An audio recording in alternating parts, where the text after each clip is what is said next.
Bismillahirrahmanirrahim. Assalamualaikum warahmatullahi wabarakatuh.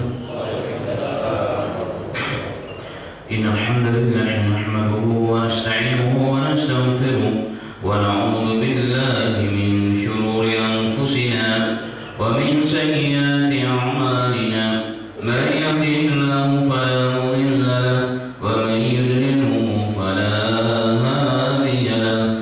Asyhadu an la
wajib dan harus bagi setiap kita yang diberikan taufik oleh Allah, yang telah diberikan hidayah dan taufik oleh Allah Subhanahu wa taala, sehingga pada pagi berbahagia ini kita dapat mengawali kehidupan kita pada siang hari ini, pagi ini, dengan ketaatan kepada Allah Subhanahu wa taala. Dikatakan dalam siapa yang mengawali suatu perkara dengan kebaikan, maka diharapkan insyaallah taala mengakhirinya dengan kebaikan, dan seluruh aktivitas kita, ibadah kita hari ini semoga diterima Allah, dan insyaallah taala Allah jadikan kita orang istiqamah sehingga Allah matikan kita dalam kondisi husnul khatimah, amin ya rabbal alamin.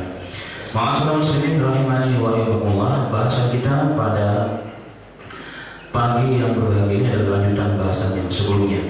Pernah saya bahas kalau tidak salah dalam hadis Sahih Bukhari dan Muslim, ada 7 golongan manusia yang telah mendapatkan naungan di bawah naungan arsy, sebagaimana pendapat jumhur ulama, kebanyakan para ulama kita Ahlussunnah wal Jamaah, sebagaimana tertera dalam hadis yang diriwayatkan oleh Bukhari dan Muslim dari Abu Hurairah radhiyallahu anhu sallallahu alaihi wasallam bersabda, "Sab'atun yudhilluhumullahu fi dhillihi yawma la dhilla illa dhillihi."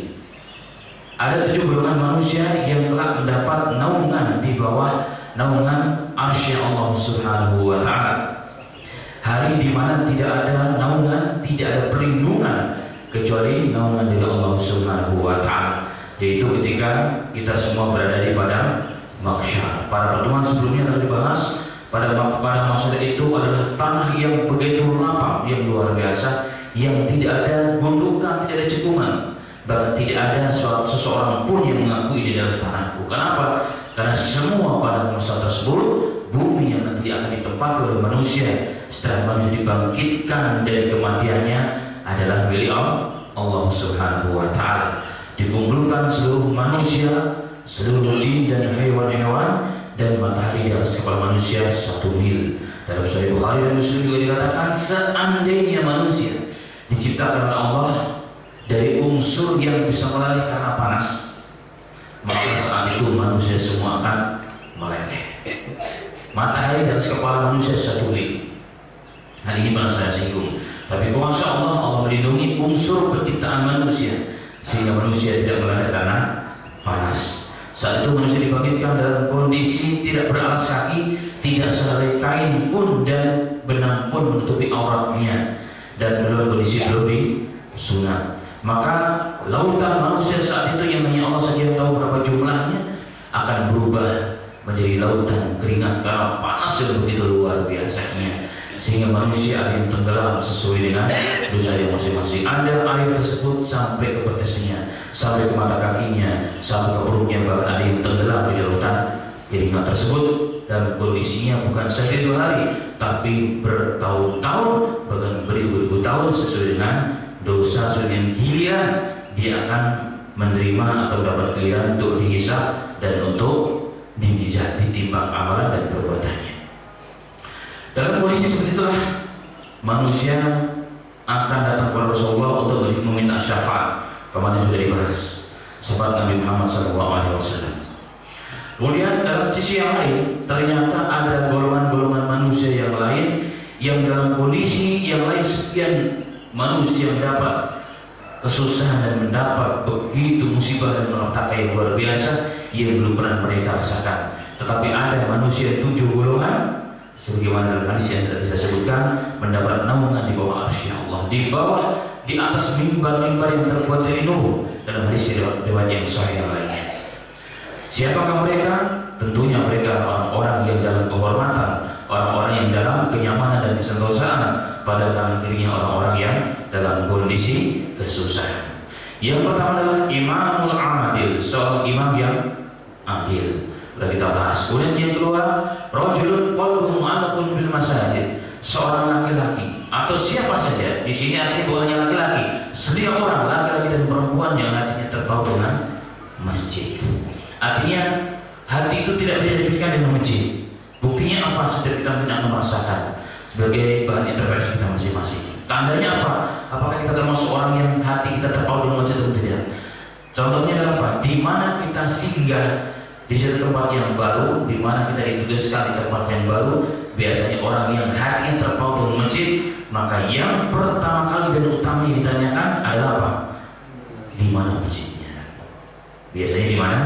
Masjidnya itu di mana tempat sholat dan musholanya. Kalau memang itu adalah tempat-tempat yang mungkin tidak ada masjidnya, itu bukti biasanya. Kenapa? Berawal berarti itu perkara yang otomatis, perkara yang tidak dibuat-buat, sesuatu yang sudah biasa kita lakukan. Itu tanda orang yang hatinya terpaut dengan masjid. Masjid dalam hadis ini bukan masjid, walaupun terjemahan Indonesia banyak yang terjemahan dengan masjid, tapi sebenarnya dalam masjid masjid ini isyarat bahwa tugas kita meramaikan seluruh masjid Allah yang ada di muka bumi ini, dimanapun kita berada. Kemudian yang ketiga, Rasulullah SAW, syabun nasya fi ibadatillah, seorang pemuda yang masa mudanya dilewatkan, dihabiskan untuk ibadah kepada Allah. Tapi arti nasya sebenarnya dalam bahasa Arab adalah apa? Tumbuh dari kecil jadi besar. Artinya dari semenjak dia muda, bahkan mungkin dari semenjak dia balita, oleh orang tuanya ditarbiyah dan tarbiyah Islam. Alhamdulillah sekarang sudah banyak sekolah-sekolah pendidikan baik formal dan non formal yang menyiapkan tempat untuk mentarbiyah umat dari generasi muda Indonesia untuk menjadi orang yang habis waktunya dalam ibadah kepada Allah. Alhamdulillah. Kemudian yang berikutnya adalah seorang laki-laki yang digoda seorang perempuan untuk melakukan sesuatu yang tidak baik, dan dia mengatakan, ini akhafullah, aku takut kepada Allah Subhanahu wa ta'ala. Ini berat. Jadi ini adalah perkara yang sangat luar biasa beratnya. Seorang laki-laki pemuda lagi, dia tak lagi masih kuat jasmani dan rohani. Jasmani maksud saya, digoda oleh seorang perempuan jataman sabi wa jamalin, punya kedudukan, punya harta, dan juga punya pas kecantikan yang luar biasa. Digoda, diajak untuk berbuat maksiat, tapi dia tidak mau. Subhanallah. Dalam hal ini pernah ada satu kisah dari seorang ulama Al-Madinah, seorang ulama yang masih muda, seorang muhaddis, tercatat sebagai muhaddis dan fuqaha Al-Madinah. Ketika beliau bersama temannya mau melakukan haji, mereka berkemah di luar kota. Kemudian mereka bermusyawarah siapakah yang membeli peralatan dan perlengkapan untuk safar. Maka tinggallah dia seseorang diri. Tiba-tiba ketika dia seorang diri, dia terkenal sebagai orang yang sangat takwa, sangat soleh dan kaya, serta begitu tampan, menjadi idaman setiap wanita yang melihatnya.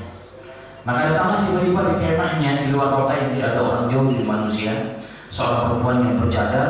Tiba-tiba dibuka cadarnya, Maka seorang pemuda tersebut yang memang hatinya bersih, nggak pernah ada keinginan untuk berbuat maksiat di mana berada. Bersih, nggak ada yang lain. Kok hati itu masih betul-betul bersih, tidak ada kotoran apapun. Maka yang dipikirkan di benaknya adalah apa? Ini perempuan kasihan, jauh-jauh datang kemari berarti minta bantuan. Maka diambilkan uang yang tersisa dikasih kepada perempuan tersebut. Karena nggak ada pikiran yang lain. Tapi ada apa perempuan tersebut? Ya fulan, wahai orang yang soleh, ketahuilah aku datang bukan ini, tapi aku datang menyerahkan diriku untukmu. Silahkan lakukan apa yang kau inginkan. Subhanallah. Bayangkan Pak Ibu, enggak ada orang, tidak ada manusia, datang ujian dari Allah SWT. Maka mendengar kalimat begitu, serta kalau pemuda tersebut menangis sejadi-jadinya sampai si perempuan tersebut malu kemudian meninggalkan pemuda tersebut.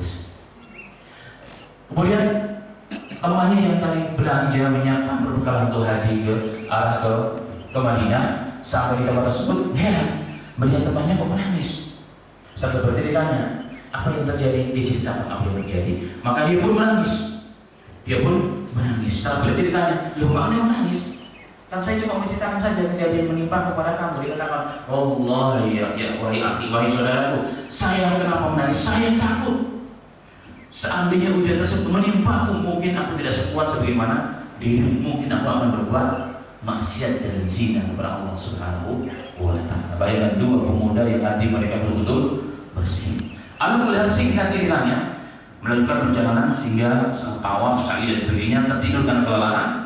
Pada jam itu belum ada mobil, kendaraan dan seterusnya. Maka antara tidur dengan antara tidur dengan tidak tidur, setengah tidur lah begitu maksudnya.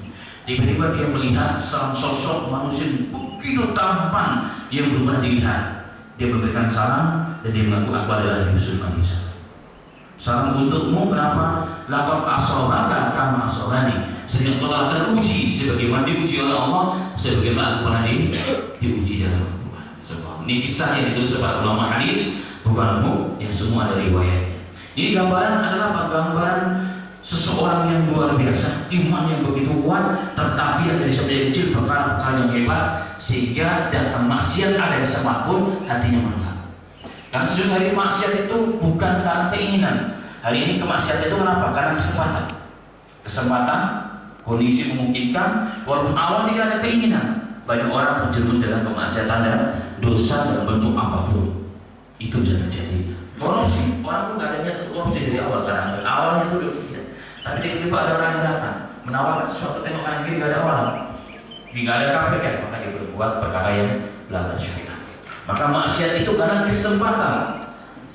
Kebanyakan terjadi karena kesempatan, kemudian menjadi suatu kebiasaan dan menjadi tujuan hidup dia. Kemudian yang berikutnya kata Nabi Sallallahu Alaihi Wasallam adalah seseorang yang berinfak, dan tangan kanannya berinfak, tangan kirinya dia mengetahui, sebagai gambaran keikhlasan. Ini pun pernah saya jelaskan. Yang terakhir adalah seseorang yang berzikir sendirian, mengingat kebesaran Allah, beristighfar kepada Allah, mengingat dosa-dosa yang dia pernah lakukan. Dosa-dosa yang selama ini dia lakukan dari semenjak dia mukallaf, diwajibkan syariat oleh Allah sampai dia hidup saat itu. Dosa-dosa yang dia lakukan, kemaksiatan yang dia lakukan, tidak taatan kepada orang tuanya, dia kemaksiatan mata, kemaksiatan tangan, kemaksiatan mulut dan semuanya, maka dia tanpa disadari kedua matanya meneteskan air mata yang begitu deras. Dalam hadis yang lain ada dua mata yang diharamkan masuk neraka. Yang pertama adalah orang yang berjaga-jaga di jalan Allah untuk keamanan kaum muslimin. Riba, orang yang riba menjaga perbatasan kaum muslimin, mereka semalaman tidak tidur. Jika melakukan karena Allah, maka mata seperti ini diharamkan oleh Allah. Orang bertanya, Ustaz, bagaimana dengan satpam? Kan menjaga keamanan juga dengan satpam juga. Kalau dia ikhlas, kalau tahu hadis ini sampai kepadanya, dia berjaga tidak tidur di malam hari, bukan semata-mata untuk mendapatkan fulus, dia niatkan juga untuk menjaga keamanan masyarakat khusus kaum muslimin, maka insya Allah matanya pun diharapkan masuk neraka Allah Ta'ala. Yang kedua adalah apa? Mata yang menangis karena takut kepada Allah. Kalau hari ini kita sering menangis karena sakit, menangis karena kehilangan ini, kehilangan itu, kira-kira kapan kita menangis takut kepada Allah? maka mata yang seperti itu insya Allah dimasukkan oleh Allah oleh Rasulullah SAW, termasuk mata yang diharapkan masuk neraka. Selesai hadis. Ada tambahan hadis yang lain? Satu lagi belum. Orang yang bertemu dan berpisah karena Allah, mencintai karena Allah, maka bertemu dan berpisah karena Allah. Dan hadis yang lain, mereka bukan dari kabilah yang sama, bukan karena persaudaraan diikat oleh tali persaudaraan tali darah, tapi semata-mata mencintai karena Allah sehingga bertemu dan berpisah karena Allah. Bahkan dalam hadis Muslim, Nabi Muhammad SAW pernah bersabda, "Aina mutahabbina billahi, aina mutahabbina billahi, ya al-yawm udhilluhum fi dhilli yawma la dhilla illa dhilli." Pada hari kiamat kelak di padang mahsyar Allah akan berfirman, akan berseru kepada manusia, di manakah orang-orang yang saling mencintai untuk mengagungkan aku? Mereka dari tempat yang berbeda, dari rumah yang berbeda, mungkin dari klaster yang berbeda, dari komplek yang berbeda, dari kampung berbeda. Mereka bertemu karena Allah, berpisah karena Allah. Tujuannya apa? Mengagungkan Allah. Apa maksud mengagungkan Allah? Datang berkumpul untuk mempelajari agama Allah, datang berkumpul untuk melaksanakan sholat berjamaah. Itu termasuk perkara-perkara yang terkategori mengagungkan Allah Subhanahu wa Ta'ala. Dan sebagai kita termasuk orang-orang yang bertemu dan berpisah karena Allah, berarti persaudaraan kita diikat kenapa? Ketakwaan kepada Allah. Allah mengatakan bahwa orang yang berteman atau bersaudara tanpa landasan ketakwaan, maka nanti pada hari kiamat mereka akan menjadi musuh. Akan menjadi musuh. Illal muttaqin, kecuali orang yang menjadikan persahabatan persaudaraannya karena apa? Ketakwaan kepada Allah Subhanahu wa Ta'ala. Apa arti persaudaraan karena ketakwaan kepada Allah? Kita bertemu dan berpisah karena Allah untuk menegakkan kalimat Allah, untuk menegakkan ilmu. Cirinya apa? Jika teman kita salah, kita akan menegur dengan baik. Jika saudara kita sesat, maka kita akan menunjukkan jalan yang benar. Kalau teman kita sedang kekurangan, kita akan bantu karena Allah. Tidak sebaliknya. Kalau teman kita banyak fulus, baru kita dekat. Kalau orang kaya yang undang kita hadir. Kalau yang orang miskin, kita tidak hadir. Atau teman kita berbuat salah, kita diamkan, takut nanti dia akan marah kepada saya. Itu namanya pertemanan yang tidak dilandasi karena Allah. Bahkan mungkin istri kita, suami kita, pasangan kita, anak kita, teman kita menjadi musuh kita nanti pada akhirnya Allah Subhanahu wa Ta'ala. Itu kita. Kemudian yang terakhir, yang ke-8, dalam hadis yang lain Nabi Muhammad SAW mengatakan ada orang yang akan dapat perlindungan di bawah arsy Allah adalah siapa? Orang yang membantu saudaranya menyelesaikan urusan yang berat pada dirinya, berkhusus mengangkat membebaskan utang saudaranya. Dalam hadis yang sahih, Allah Rasulullah menggambarkan nanti pada hari kiamat akan dibangkitkan seorang manusia. Ditanya oleh Allah, "Ya abdi, wahai hambaku, apakah kau pernah melakukan khairan qat? Apakah kau pernah melakukan kebaikan ketika kau hidup di dunia? Sedikit saja kebaikan pernah melakukan atau tidak?" Maka orang tersebut mengatakan, "Tidak ya Allah, tidak sama sekali, aku tidak pernah melakukan kebaikan. Hanya saja aku adalah orang yang banyak mengutangi orang, banyak memiliki orang, dan kuperintahkan kepada budakku ketika telah jatuh tempo untuk menagih, saya katakan, wahai fulan, tagilah fulan. Jika mereka ada kekurangan rezeki, ambil, kalau tidak, bebaskan. Kalau tidak, ikhlaskan." Subhanallah. Maka Allah Ta'ala mengatakan, maka aku lebih berhak untuk membebaskan hamba-Ku dari api neraka. Subhanallah. Dalam hadis yang lain, mereka adalah orang-orang yang mendapat perlindungan di bawah naungan arsy Allah ketika manusia dalam kondisi menghadapi musibah malapetaka yang luar biasa. Ini proses ketika menanti kita hisab dan mizan. Nah, bahasa yang saya angkat dalam hal ini adalah apa? Ternyata ada golongan manusia yang nanti tidak perlu menunggu,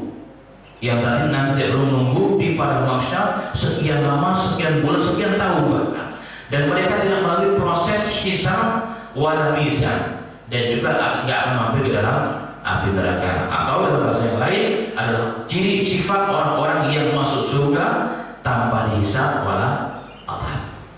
Nah, ini bahasa kita. Tadi itu adalah sebagai mukadimah. Dalam hadis yang cukup panjang, kita ambil petikannya saya terkait dengan bahasa yang diriwayatkan oleh Imam Tirmidzi, Imam Nasa'i, Imam Bukhari, Muslim. Arti hadisnya adalah sahih.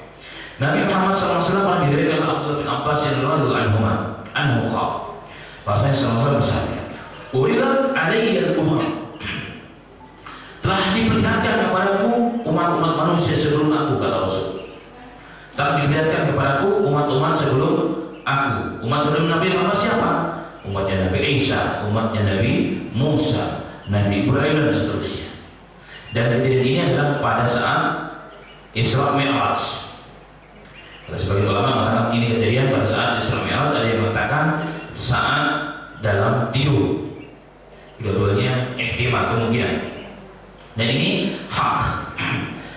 Dengan kuasa Allah, Allah memperlihatkan Nabi Muhammad umat terdahulu. Fara'aitu an-nabiyya wa ma'amurahtu. Dalam riwayat Ruhaitu. Dan aku melihat ada seorang nabi bersamanya kelompok kecil dari umatnya yang beriman. Rahat itu dalam bahasa Arab antara 3 sampai 9. Jadi ada seorang nabi yang umatnya cuma 3, 4, 5 atau 6, 7, 8 atau 9 seorang nabi. Ada seorang nabi yang umatnya cuma segitu. Kita aja berapa ya? Itu umat terdahulu. Wa nabi ma'ahu rajulun wa rajulan. Bahkan ada seorang nabi yang bersamanya umat yang beriman kepadanya seorang dan 2 orang saja. Itu kata Nabi Sallallahu Alaihi Wasallam. Makanya para ulama mengatakan hadis ini merupakan dasar dan pijakan bagi kita semua bahwa tanda kesuksesan seorang dai itu bukan banyaknya pengikut. Tanda bahwa orang ini diterima di sisi Allah dakwahnya itu tandanya bukan semata-mata banyaknya pengikut, tetapi seluruh nabi semua dikatakan sukses oleh Allah Ta'ala. Tidak ada nabi dikatakan gagal dalam dakwahnya, semua sukses. Tapi kita lihat umat-umat sebelum Rasulullah, ada seorang nabi bersama cuma 1 orang, 2 orang, hanya beberapa orang. Tapi semua terkategori sukses menurut Allah Subhanahu wa Ta'ala. Nabi kita sejak dulu dalam Quran disebutkan berdakwah 950 tahun, al-fasati ila khamsina ama. Tapi yang beriman cuma berapa? 84 tahun. Jadi 10 tahun cuma 1. 10 tahun berdakwah siang dan malam cuma 1 yang beriman. Tapi dikatakan oleh Allah dakwah Nuh sukses. Maka dakwah para nabi dan orang-orang yang mengikuti nabi, tolak ukurnya bukan hanya banyaknya muridnya, bukan hanya banyaknya jemaahnya, tapi dia sendiri, si dai tersebut sejauh mana dia mengamalkan apa yang dia dakwahkan, apa yang diajarkan kepada umatnya. Ini yang paling penting. Jadi sejauh mana dia mendakwakan dan kemudian dia diamalkan. Bukan malah terkategori seseorang yang masuk dalam ancaman Allah. Kabul maqtan indallahi an taqul ma,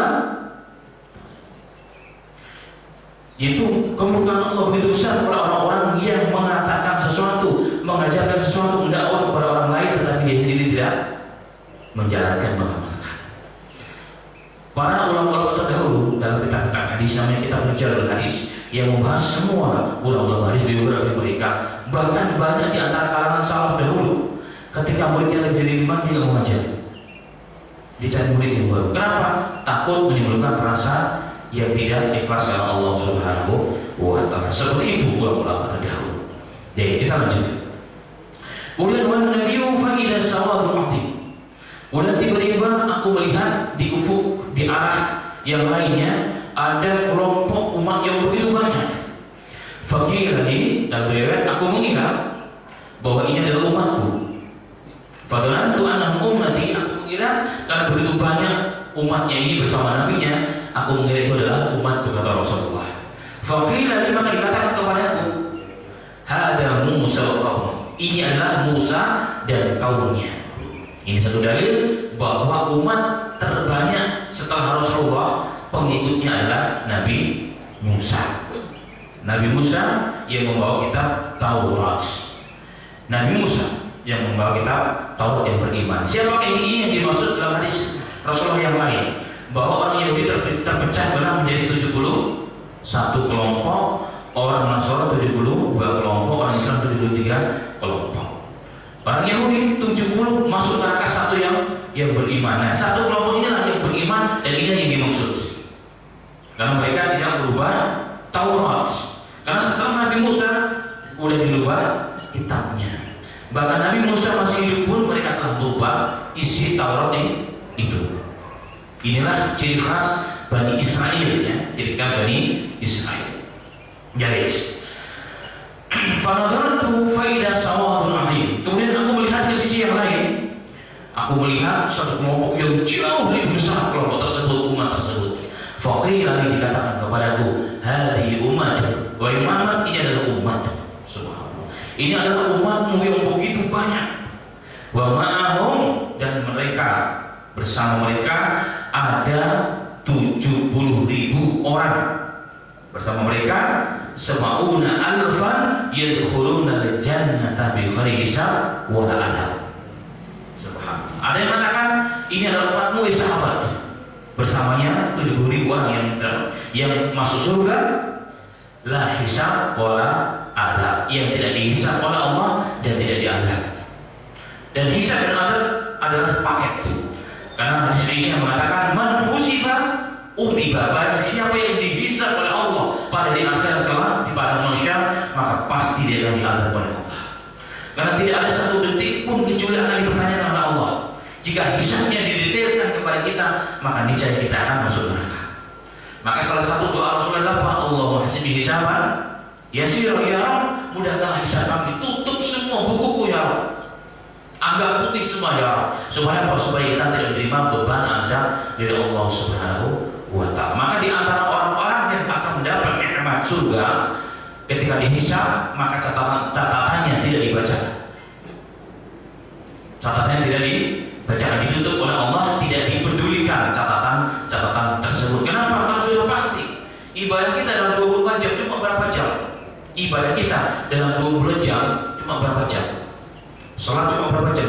24 jam. Salat berapa lama hadirin dan hadirat? Salat kita 10 menit, insya Allah kita anggap, atau 15 menit dengan berangkat, pembelian dan bagian. 10 menit kali 5 cuma berapa? Dibandingkan 24 jam. Potong baca Quran, mungkin potong yang lain. Artinya bahwa setiap waktu ada maksiat yang kita lakukan. Pergi ke masjid pun melihat maksiat, pulang dari masjid pun melihat maksiat semua. Bahkan sekarang di rumah pun datang maksiat. Maka orang yang dihisab per detiknya apa yang dia punya semua dari mana dan kemana dan bagaimana, maka dia akan kena azab Allah Subhanahu wa ta'ala. Maka orang-orang yang dapat rahmat taufik dari Allah Ta'ala 70.000 orang masuk surga la hisab wa la adab. Kemudian Rasulullah berdiri dan masuk ke dalam rumahnya. Karena memang rumahnya Rasulullah dibuka pintu masjid, sudah masuk ke dalam rumahnya Nabi Muhammad SAW. Dibuka pintu rumahnya Rasul, sudah masuk ke dalam masjid. Itu zaman dulu. Jadi makanya ketika ada perluasan Masjid Nabawi, ulama-ulama dahulu protes. Itu setelah zaman sahabat. Di sisi lain pemerintah meluaskan Masjid Nabawi agar umat Islam semakin mudah untuk beribadah. Tapi di sisi lain diprotes, kenapa? Karena mereka telah menghancurkan saksi bisu rumahnya Rasul. Rumah-rumah Rasul yang ada 9 yang berada di sekitar Masjid Nabawi Sallallahu Alaihi Wasallam. Agar apa tujuannya? Supaya umat melihat bagaimana rumahnya Rasul, bagaimana kesederhanaan hidupnya Rasul Sallallahu Alaihi Wasallam yang disebut sebagai manusia yang paling mulia. Tapi karena kondisi terpaksa, tetap rumah-rumah tersebut digusur untuk perluasan Masjid Nabawi di zaman tabi'in. Kemudian ketika Rasul masuk ke dalam rumah, wa khadhan nasu fi ulaik, maka manusia yang ada di masjid penasaran, sehingga mereka saling sharing, saling berbicara, saling menduga siapa orang-orang yang masuk surga la hisab wa la adab. Maka ada yang mengatakan mungkin ada di sahih Rasul sallallahu alaihi wasallam, di para sahabat Rasul yang benar-benar tidak sampai akhir sampai mati. Mungkin mereka. Ada yang mengatakan mungkin orang-orang yang lahir dari Islam atau dalam Islam. Ada yang mengatakan mungkin orang yang tidak mensyirikkan Allah dan seterusnya. Maka di sini mengatakan manusia banyak memberikan kemungkinan orang-orang yang masuk surga la hisab wa la adab. Kemudian setelah mendengar keributan yang ada di masjid, kegaduhan yang ada di masjid, maka Rasul keluar dari rumahnya, kemudian memberitahukan mereka Udah Rasul mengatakan orang-orang yang masuk surga yadkhuluna al-jannata 70.000 orang tersebut la hisab wa adab humul ladzina la yastamqun. Siapa mereka adalah yang pertama, mereka adalah orang-orang yang tidak minta dijampi-jampi. Dijampi-jampi ada dua, jampi-jampi yang haram itu adalah jampi-jampi yang isinya bukan Quran, bukan hadis, dan kalimat-kalimat yang mengandung kesyirikan, menyebut nama-nama jin dan seterusnya. Tapi bukan itu, ini jelas yang dimaksud oleh ulama tidak minta dijampi-jampi dan tidak minta diruqyah, ruqyah syariat bahkan itu pun dia tidak minta. Dari sering ada namanya bengkel rohani, ada namanya ini dan itu dan seterusnya. Itu menyediakan orang untuk kita minta kepada mereka. Padahal kalau aturan menurut ulama-ulama kita, kalau bisa orang itu jangan sampai minta ruqyah, kita yang ruqyah. Agar kita masuk dalam kategori sifat yang pertama, orang yang masuk surga nggak bisa wa'adab. Tapi Ustaz, tapi ruqyah yang kita minta kan ruqyah syariat, artinya dibacakan Quran, hadis ataupun doa yang lain. Iya boleh, ya boleh. Ini bukan berarti ruqyah itu haram, bukan. Boleh, tapi kalau kita ingin masuk dalam surga, la hisab wa adab, bahkan minta ruqyah pun tidak dianjurkan. Kenapa? Kalau ulama mengatakan bahwa orang yang minta diruqyah kepada orang, maka hatinya akan terpaut dengan orang yang meruqyah tersebut. Keyakinan ini kepada orang tersebut. Padahal yang dianjurkan oleh Rasulullah adalah apa? Ruqyah mandiri. Ruqyah mandiri apa? Gampang. Baca 3 kul, tiup di tangan, pagi dan sore. Ketika mau tidur, insya Allah tidak ada kekuatan manapun asal kita yakin yang mampu menembus kekuatan Allah, benteng Allah. Itulah berisi orang Islam sebenarnya. Itulah berisi orang Islam. Kalau ini orang datang dari jauh, Ustaz, saya tuh bisnis begini-begini, tolong kasih saya pagar karena saya banyak orang yang iri dengan saya sebagainya. Saya bukan tukang bangunan Pak, sehingga saya bisa buat pagar berapa. Yang dimaksud bukan itu, yang dimaksud apa? Pagar amalan-amalan yang tidak jelas itu. Subhanallah. Dan ini secara kalau itu perkara yang dilarang oleh syariat maka haram, syirik. Tapi kalau perkara yang dibolehkan itu mubah, tetapi tidak dianjurkan. Dia tidak dianjurkan. Walaupun asal itu boleh kita memberikan orang ruqyah sebelum dia minta. Agar apa? Teman kita tidak termasuk orang yang tertolak sifat dari masuk surga la hisab wal adab. Maka dari sekarang kita mulai meruqyah diri sendiri, anak-anak kita dan sebagainya. Jais itu ruqyah yang terkait dengan ruqyah. Ruqyah asalnya boleh, yang penting tidak ada kesyirikan. Ruqyah boleh untuk dihindari apa? Dari gangguan manusia, dari gangguan apa saja. Itu ruqyah. Ruqyah jangan langsung dikonotasikan langsung kepada perkara jin, bukan. Bukan hanya itu dia, tapi bukan hanya itu. Untuk obat kita tidak. Ruqyah itu termasuk doa Rasul pagi dan sore. Dalam satu perjalanan, para sahabat Rasulullah singgah di satu kampung yang masih hutan. Tiba-tiba beberapa saat Rasulullah mendapat laporan dari seorang sahabat yang tergigit kalajengking. Maka Rasulullah mengatakan, jika engkau tadi ucapkan doa, maka engkau tidak akan kena mudarat kecuali yang Allah takdirkan kepada kamu. Yaitu apa doanya? Rasulullah mengatakan, idza nazalta manzilan, jika engkau turun di suatu tempat, apalagi para petugas-petugas di luar daerah nih, maka ketika turun pertama kaki kita menginjakkan airport, ucapan doa, a'udzu bikalimatillahi tammati min syarri ma khalaq. Aku berlindung kepada kalimat Allah yang sempurna dari seluruh gangguan makhluk-makhluk Allah. Maka Rasulullah la yadurru, tidak ada satu pun yang mampu memudaratkan dia, kecuali sesuatu yang memang ditakdirkan oleh Allah Subhanahu wa ta'ala. Dan untuk Allah siapa? Ya manusia, ya jin, ya hewan, ya angin, ya api dan sebagainya. Itu semua adalah makhluk-makhluk Allah Subhanahu wa ta'ala. Inilah ruqyah sesungguhnya. Inilah doa-doa yang kita panjatkan. Maka kita membiasakan diri dan mengajar orang lain agar orang itu tidak minta ruqyah kepada kita pada orang yang lain. Kenapa dia yakin? Karena aku begini, Ustaz, kenapa sih kita ruqyah? Saya tidak yakin dengan bacaan saya kalau saya diterima. Padahal sama saja antara kita dengan dia tadi. Hanya keyakinan saja yang tidak diterima. Keyakinan yang tidak diterima. Pada Allah sudah mengatakan, ud'uuni astajib lakum, minta kepada kamu kasih dan aku beri. Ini harus boleh dibiasakan. Terutama minimal sekali kita semua tanpa terlepas pagi dan sore minimal baca 3 kul. Baca 3 kul, kemudian kalau bisa dibuka di tangan sebelum baca, kemudian usahakan seluruh badan. Tentu maksud juga mau itu minimal sekali. Dalam hadis Aisyah pernah mengatakan, dahulu Nabi Muhammad SAW berlindung kepada segala hal dengan doa-doa. Bahkan Nabi SAW ketika baru hijrah dari Mekah ke Madinah, Rasul dijaga 24 jam oleh siapa? Para sahabat-sahabat Nabi yang siap mati mendampingi Rasulullah. Itu di awal-awal Islam.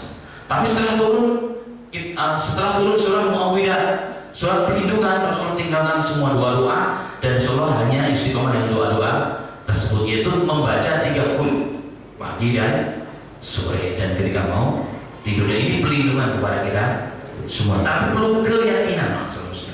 Kalau tidak ada keyakinan yang begitu saja. Jadi harus dengan keyakinan. Supaya ini berkeyakinan apa kita baca terjemahnya supaya kita yakin betul dan lengkap sekali pada 3 kul ini sesungguhnya. Perlindungan dari Allah kepada kita dari gangguan manusia, dari gangguan sihir, dari gangguan orang yang iri, dari gangguan hewan dan seterusnya. Insyaallah ta'ala. Jadi itu sifat yang pertama adalah orang-orang yang masuk surga la hisab wal adab, adalah orang yang tidak minta diruqyah atau dijampi-jampi, bahkan jampi-jampi yang syariat. Karena dia sendiri yakin dengan doa-doa yang dipanjatkan kepada Allah Subhanahu wa taala. Yang ketiga, la yaktawun, orang yang tidak minta diobati dengan cara kai. Kai itu di zaman dulu pernah dibolehkan oleh Rasul, tapi kemudian dimakruhkan. Kai adalah cara pengobatan apabila ada luka atau apa saja bentuknya, maka besi atau sejenis besi, jarum, paku dan sejenisnya dipanaskan, boleh ditempelkan. Itu awal dalam Islam dibolehkan, tapi kemudian dilarang oleh Nabi Muhammad SAW atau dimakruhkan oleh Nabi Muhammad SAW. Dan ini bisa mengijarah. Alhamdulillah, maka kita terhindar pada hal ini. Yang ketiga adalah wala yatatayyarun, tidak tatayur atau mitos, meyakini mitos. Mitos itu apa? Satu contoh, biasanya orang-orang pedalaman dan kampung masih banyak. Orang pun dia juga kadang-kadang. Seorang supir atau mau ke kantor tiba-tiba baru keluar rumah melihat ular. Dia katakan hari ini hari sial, maka dia nggak jadi berangkat. Itu mitos dan itu syirik. Lagi naik mobil tiba-tiba ketabrak kucing mati, wah ini hari sial. Itu juga syirik, mitos yang tidak boleh diyakini. Itu syirik, Pak. Bukan hanya haram biasa, tapi itu bahkan satu kesyirikan yang tidak boleh diyakini. Ketika kita mau melewati lautan, kita bilang, wahai penunggu laut, izinkan saya melewati kekuasaan Anda, ngasih sesuatu, bahkan telur, itu juga satu kesyirikan. Mau lewatin gunung juga demikian. Itu semua adalah suatu kesyirikan yang diharamkan oleh Nabi kita Muhammad SAW. Wah, lautnya hari ini naik, jangan-jangan dia ngamuk karena belum masih sejati. Itu masuk dalam kategori. Itu tidak diperbolehkan oleh Allah Subhanahu wa ta'ala. Ini adalah perkara-perkara yang dahulu orang-orang Arab bahkan mereka meyakini. Dan ternyata ini penyakit bukan hanya pada mereka, bahkan kepada seluruh umat manusia, termasuk di negara kita Indonesia pun masih banyak sampai hari ini. Mitos, sesuatu yang tidak ada kaitannya, tidak ada benar-benar sama sekali. Tapi benar kalau kita meyakini itu benar ternyata. Jadi kebenaran sesuatu yang kita yakini tersebut bukan menunjukkan kebenaran itu. Contoh, karena kita yakin kalau saya nabrak kucing akan sial betul hari itu. Itu bukan karena kebenaran mitos kita, bukan, tapi karena keyakinan kita. Keyakinan kita pada diri kita.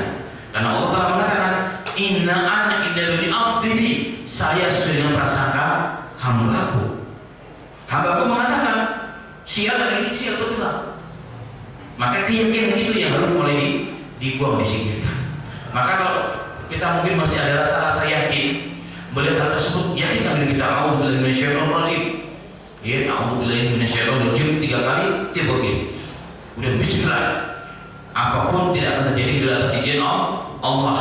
Adanya ular yang saya lihat, ada kucing saya tabrak, tidak ada berpengaruh kepada nasibku hari ini sama sekali, tidak ada. Nah itu yang kita mau buang. Jadi ini proses. Kalau langsung memang nggak bisa, harus proses yakini, sehingga akan hilanglah rasa itu dalam diri kita. Kalau datang apa namanya kupu-kupu tanda ada tamu. Kalau ada burung apa namanya? Bukan burung yang kematian itu. Hah? Ya itulah pokoknya ada orang yang mati ya itu semua adalah mitos yang boleh diyakini. Kalau orang yang sedang hamil atau haid mau terkuku nanti jadi ini, itu nggak ada sama sekali beritanya. Itu semua harus boleh dibuang. Itu kesyirikan, itu khurafat yang harus dibuang. Sama sekali nggak ada kaitannya dengan nasib kita, dengan rezeki kita. Itu yang harus boleh diyakini dalam diri kita. Jadi karena kita sedih, ternyata bangsa Indonesia ini bangsa yang hidupnya penuh dengan seperti itu. Sebuah yang penuh dengan seperti itu, hal-hal yang seperti itu. Bahkan orang itu dikatakan ulama kalau dia bisa melihat sesuatu yang jauh. Wah, ini udah lama mungkin bisa melihat siapa pencuri yang mencuri mobil saya. Nah ini hal-hal masuk dalam kategori mitos ini. Khurafat kesyirikan yang masih banyak ternyata diamalkan oleh sebagian orang-orang Islam, bahkan orang-orang yang dinisbahkan sebagai orang agama. Kita sedih, sangat-sangat menyedihkan. Makanya masyarakat muslimin, kalau kita lihat fakta di lapangan, pondok-pondok lembaga Islam di Indonesia, anggaplah pondok pesantren, tidak ada yang sebanyak dan sebanyak jumlah pesantrennya sebanyak Indonesia, sampai puluhan ribu. Dengan luar yang berjalan terjadi lagi begitu. Tapi kenapa musibah terus datang malah petaka datang? Karena ternyata musibahnya juga hal-hal yang bersifat khurafat dan kesyirikan. Masih diajarkan ilmu kubah, musnah tinggi, tidak ada dalam syariat, tidak diperbolehkan. Orang perang itu kalau zaman Rasulullah supaya dalam mati, bukan malah supaya ditusuk tidak mempan. Maka Imam Syafi'i pernah mengatakan, "Idza ra'aita rajulan," jika kau melihat seorang yang bisa terbang di hawa, terbang di atas angin, berjalan di atas air, masuk api nggak kebakar, makan beli nggak mati. Jangan kalian heran. Jangan tertipu, lihat dulu amalannya, timbang dengan sunnah. Sudah dengan sunnah Rasul atau tidak? Kalau ternyata nggak sudah dengan sunnah, sudah itu adalah syaitan. Inilah masalah muslimin yang harus kita perhatikan. Jadi hampir hari ini banyak orang-orang yang tidak, orang Islam juga yang salat 5 waktu juga, tapi memang kurang belajar. Yang punya warung dipasang ini, dipasang itu, semua jimat dan sebagainya. Itu hal mitos juga, maksudnya khurafat yang dilarang oleh Nabi Muhammad SAW. Bukan malah menjaga kita, tapi menambahi dosa dan maksiat kepada Allah. Allah harus berani dibuang. Yang masih merasa punya di rumah dipasang ini, dipasang itu, pasang bekas gajah Allah ini dan sebagainya. Itu hal-hal yang dilarang oleh agama Islam. Bahkan kalau kita mati dalam kondisi begitu, kita nggak bertobat kepada Allah Ta'ala, berarti masih mensyirikkan Allah, maka amalan ibadah kita sia-sia. Itu sifat yang keempat. Yang ketiga, yang keempat adalah wa ala rabbihim yatawakkalun. Sifat yang terakhir adalah apa? Dan mereka orang yang tawakal penuh kepada Allah Subhanahu wa Ta'ala. Apa arti tawakal? Tawakal itu berserah diri kepada Allah, pasrah totalitas kepada Allah, bukan artinya meninggalkan sebab. Jadi meninggalkan sebab itu bukan tawakal. Karena melakukan sebab itu tidak menghalangi, tidak membatalkan tawakal. Makanya Rasulullah pernah ditanya kepada orang yang bawa unta sholat di Masjid Nabawi, "Ya Rasulullah, saya ikat dulu unta bertawakal atau tawakal lepaskan unta?" Maka Rasulullah mengatakan, "Ikat dulu untamu, kemudian serahkan kepada Allah Subhanahu wa Ta'ala." Kalau ingin panen, ya kita harus menanam. Kalau ingin punya anak, sebabnya adalah apa? Menikah. Kalau inginnya, sebabnya adalah makan. Maka meninggalkan sebab dosa. Kenapa dosa? Karena mencari nafkah, melakukan sebab itu adalah ibadah. Ini adalah ibadah kita kepada Allah. Kalau kita yakin kerja itu ibadah, maka ketika gagal pekerjaan kita ternyata nggak berhasil, maka kita tidak menyesal. Kenapa? Karena ternyata ini adalah bentuk ibadah kepada Allah. Allah bisa berikan rezeki dari kerjaan saya atau melalui yang berbeda. Hari ini berapa banyak orang yang kuliahnya apa, ternyata kerjanya apa? Banyak. Ini terjadi. Ini tawakul namanya. Yang penting kita berusaha semaksimal mungkin.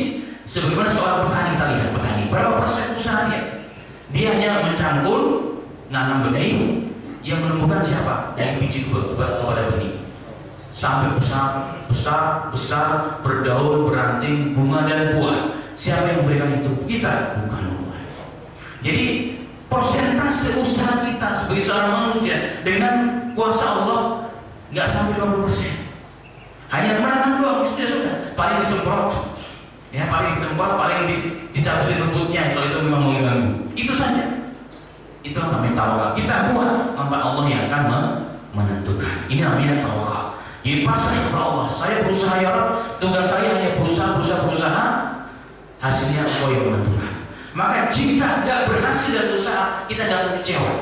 Kita akan pernah marah, wah Allah nggak adil. Katanya usaha ada berhasil. Apabila usaha itu perintah Allah, berarti itu adalah ibadah.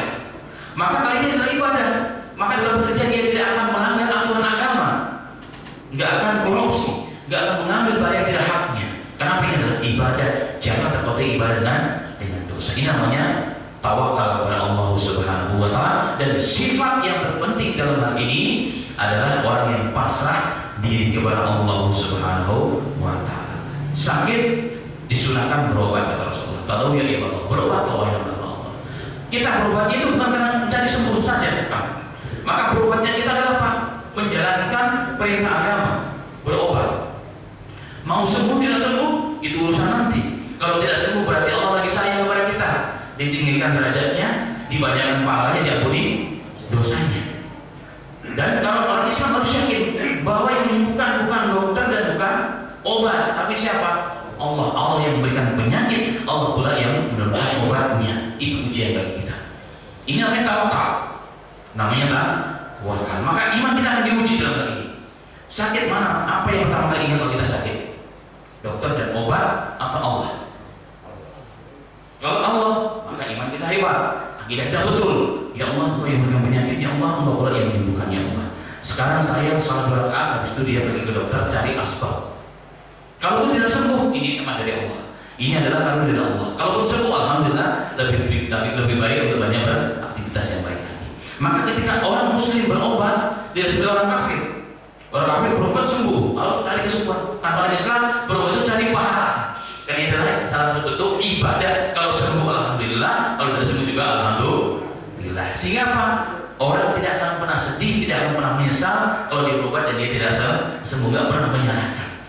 Ada orang yang ketika diobati anaknya mati, marah dengan dokter, satu rumah saya dimarahin semua. Saya udah bayar mahal, kenapa anak saya tidak selamatnya dok, wahai orang rumah sakit. Dia lupa, memang yang ngasih nyawa itu siapa?